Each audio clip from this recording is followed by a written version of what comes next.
তোরের শুরু আজকে আর চারিদিকে পিকনিকের ধুম পড়েছে। আর এত ঠান্ডায় ছোট্ট বাচ্চা নিয়ে আমরা কোথাও যাইনি, তাই বাড়িতেই সন্ধেবেলা বাড়ির ছোট্ট বারান্দাতেই করেছি পিকনিক। একদম ঝাল ঝাল কষা কষা, একদম স্পেশাল চিকেন কষা। বছরের প্রথম দিনে কর্তা গিন্নি আর মেয়ে মিলেই করেছি। অনেক রাত হয়েছে, এখন বাজে ওই 9:30 10টা নাগাদ। তবু হিয়ার বাবা না একদমই ছাড়বে না, পিকনিক করেই ছাড়বে আজকে। আর ওর বাবা বলল আজকে আমিই বানাবো স্পেশালভাবে, কোনো আজে বাজে মশলা না, একদম রেগুলার মশলায় রান্না করব। তবে আজকে বলেছে ঝোল ঝাল কিছুই করবো না, একদম কষা কষা করেই বানাবো স্পেশালভাবে। তোকে ঠান্ডা লেগেছে বলে ওই জন্যই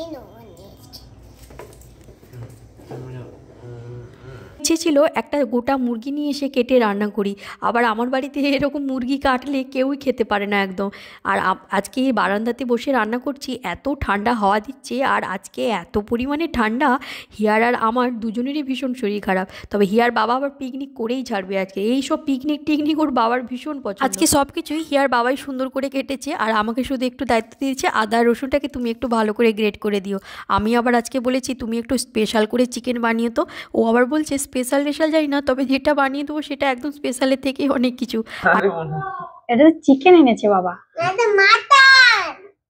মাটন তুমি খেতে ভালোবাসো না বাবা? আর আমার না চামড়া সমেত যে কোনো মুরগির মাংস খেতে ভীষণ পছন্দ, তবে এখানে আমরা যেখানে থাকি না সেখানে পাওয়া যায় না। আর আজকে একটু দেশি মুরগি হলে ভীষণ ভালো হতো, তবে এমন টাইমে পিকনিক করার প্ল্যান হয়েছে, তখন দোকানে কোনো কিছুই পাওয়া যাবে না।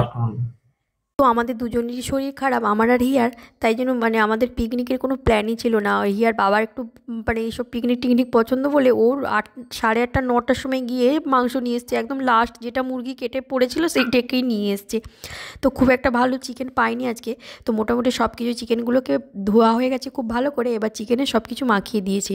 অল্প পেঁয়াজ কুচি দিয়েছে, হলুদ আর লঙ্কা গুঁড়ো দিয়েছে, মোটামুটি সব কিছু দিয়ে মাখিয়ে দিয়েছে। সব কিছু দিয়েছো কিন্তু লবণ দাওনি, চিকেনের মাংসতে লবণ দাওনি। হ্যাঁ হ্যাঁ অতটাই দাও। ওটা দেরি হয়ে গেছে আজকে, যেহেতু কোনো প্ল্যানই ছিল না। তো হিয়ার বাবাকে বললাম যেহেতু চিকেনটা ম্যারিনেট করা হয়ে গেছে, আমি আদা আর রসুনটাকে গ্রেট করে দিচ্ছি, তুমি ততক্ষণে গ্যাস জ্বালিয়ে আপাতত ভাতটাকে বসিয়ে দাও, কারণ হিয়াকে তো টাইমে খেতে দিতে হবে। তো ওর এমনি এমনি শরীরটা খারাপ আছে, আর এদিকে এত ঠান্ডা পড়েছে আজকে। মোটামুটি এদিকে কড়াইটা গরম হয়ে যেতে তাতে গোটা গরম মশলা তেজপাতা দিয়ে টমেটোও দিয়ে দিয়েছে। তো এদিকে দেখছি ততক্ষণে ভাতটাও ফুটে উঠেছে। তো টমেটোটা গলে যাওয়ার পরে এরপরে বাকি যে পেঁয়াজ কাটাটা ছিল সেটাকেও মোটামুটি দিয়ে দেওয়া হয়েছে। আস্তে আস্তে নাড়াবে বাবা, তাহলে পিকনিকটা খুব সুন্দর হচ্ছে। তুমি রান্না করছো। গ্রেট করা আদা রসুনটাকে দেওয়ার পরে ভাজা ভাজা হয়ে এলে মশলাটা এবার ম্যারিনেট করা চিকেনটাকেও দিয়ে দিয়েছে। তো আজকে হিয়ার বাবা বলল পুরো 8 ঘন্টা 40 মিনিট ধরে এরকম চিকেনটাকে কষাতে হবে, ভাপের মধ্যে রেখে ঢাকা দিয়ে দিই। এখনকার পিকনিক মানে ওই ভালো ভালো মাংস মাটন এইসব খাওয়া দাওয়া। আর আমরা ছোটোবেলা পিকনিক করতাম ওই শীতকালে আলু ভাজার পিকনিক, আলু ভাতে ওলকপি ফুলকপির ভাজা এইসব রান্না করতাম লোকেদের বাড়ির গাছের ডাল পাতা এইসব নিয়ে। আর বাড়ির কোনো মাটির উঁচু ঢিবি থাকলে ইট দিয়ে উনুন বানিয়ে, আর দূরের তো সেরকম কোথাও যাওয়া হতো না, বাড়ির কাছেই মামা বাড়ি ছিল, ওখানেই যেতাম। আর আমার মামা বাড়িতে অনেক ভাই বোন ছিল, তো মামা দিদা চাঁদা দিত, দিয়ে বলতো কি পুরোনো শাড়ি দিয়ে মাঠে একটা বড় করে প্যান্ডেল করে দেওয়া হচ্ছে, ভাই বোনেরা মিলে এখানেই পিকনিক কর, দূরে কোথাও যেতে হবে না। মোটামুটি আজকে চিকেনের ঝালটা রেডি হয়ে গেছে। তো লাস্টে ওই একটু গরম মশলা দিয়ে নামিয়েছে। তবে এখন রান্না কমপ্লিট হতে এই 11:30 মতো বাজে। আজকে এত দেরি হয়ে গেছে কি আর বলবো। আর একদম সবার তো পেটে প্রচুর খিদে রয়েছে।